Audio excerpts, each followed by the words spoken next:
Midnight somebody just spent $650 on a designer accent chair from Amazon, and today I'm going to show you why that might have been the most avoidable mistake in their living room. Yes, I said it. Today we're putting Amazon luxury furniture head-to-head against DIY furniture makeovers that cost a fraction of the price. By the end of this video, you'll know exactly which one actually holds up in real life, not just in a staged product photo. Stick around because round 3 is going to change how you shop forever. 024 Before we get into it, hit that subscribe button because I'm dropping budget-friendly design breakdowns every single week. And if you want the full side-by-side photos from this comparison, they're linked in the description below. Let's get into it.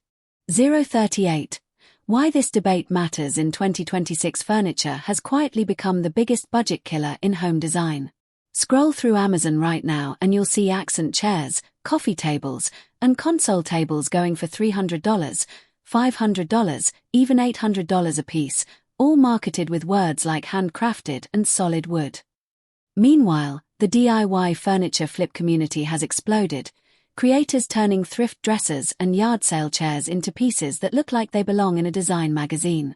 So the real question in 2026 is simple.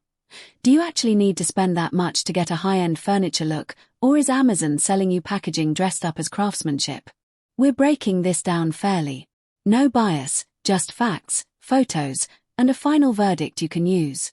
120. Setting the rules of the comparison to keep this fair, I picked 3 categories of furniture that are everywhere right now: an accent chair, a coffee table, and a console table. For each category, I bought the top-rated Amazon version, and then I found a comparable second-hand piece and gave it a full DIY makeover using materials from a hardware store and a fabric shop. Same room, same lighting, no filters. What you're about to see is exactly what your living room would look like either way. Cost breakdown. Let's start with the number everyone actually cares about. The Amazon accent chair ran me $349. The coffee table, marketed as solid acacia wood, was $210. And the console table, labeled as a mid-century design piece, was $275. Total Amazon spend, $834. Now for the DIY versions. I found a second-hand wingback chair at a thrift store for $40, and reupholstered it myself with fabric and foam for another $65. The coffee table was a curbside find, sanded and refinished with wood stain and hardware for $28.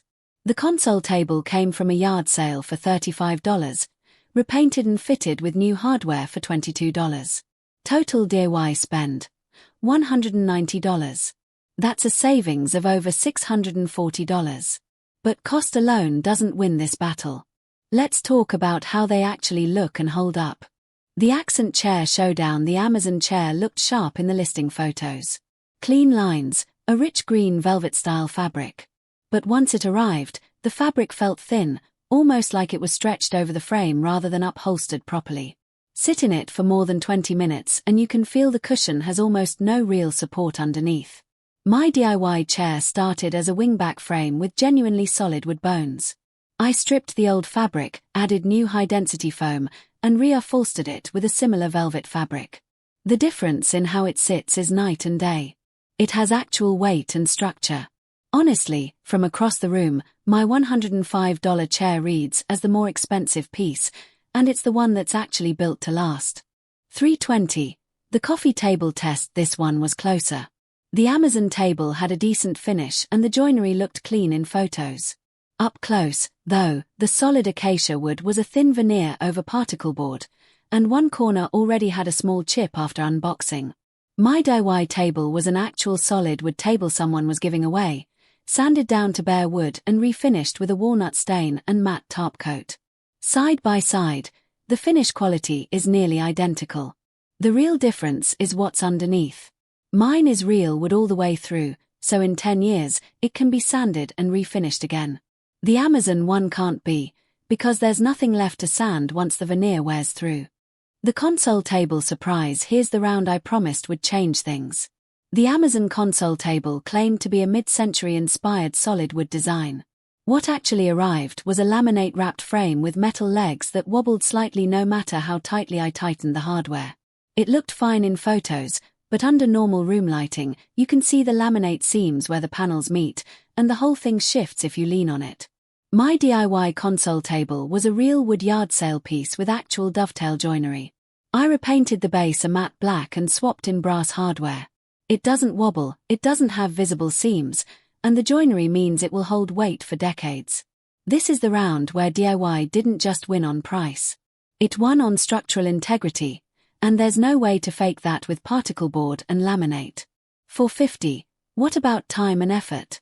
I want to be honest with you, because this channel is about honest comparisons, not DIY propaganda. Amazon wins hands down on convenience.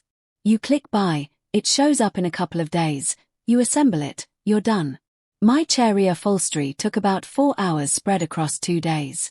The coffee table refinish took roughly 3 hours, mostly drying time between coats. The console table took the longest, close to 5 hours between stripping the old paint, priming, and painting. So if your time is genuinely limited, Amazon is going to win for you based on convenience alone, even if the final piece is less durable. $535. The durability test. Nobody talks about something most people never consider when buying furniture online is how it holds up after real daily use, not just how it looks the day it arrives. I stress tested all 6 pieces, sitting, leaning, and moving them across the room repeatedly. The Amazon pieces, because they're built around cost-cutting materials like particle board and laminate, showed wear fast. A hairline crack near a screw joint on the console table, fabric pilling on the chair, a scuff that wouldn't buff out on the coffee table. The DIY pieces, built on genuine solid wood frames, showed almost no new wear at all. This was honestly the biggest gap between the two categories, and it's the one that matters most once the newness wears off. The final verdict. So after $834 spent on Amazon and $190 spent on DIY materials, here's where I landed. For genuine durability and long-term value, DIY wins in all 3 categories. For convenience and speed, Amazon wins every time. But if the actual goal is furniture that holds up and looks better with age instead of worse, that comes from real materials and real joinery, not laminate wrapped around particle board. My honest recommendation, if you have even one free weekend, start with a thrift coffee table refinish first, because it's the lowest effort project with the highest visible payoff, and it's the one that will make guests ask where you bought it. What this means for your home. If you're furnishing a room this year, don't assume the bigger price tag automatically means better quality. Sometimes it's the opposite. A well-made DIY piece built on a real wood frame will consistently outlast a mass-produced piece with a designer price tag attached to it. The thing furniture brands don't advertise is that joinery and solid materials are what make furniture last decades, not a polished product photo. If this comparison helped you rethink your next furniture purchase, do me a favor and hit that like button. It genuinely helps this channel grow.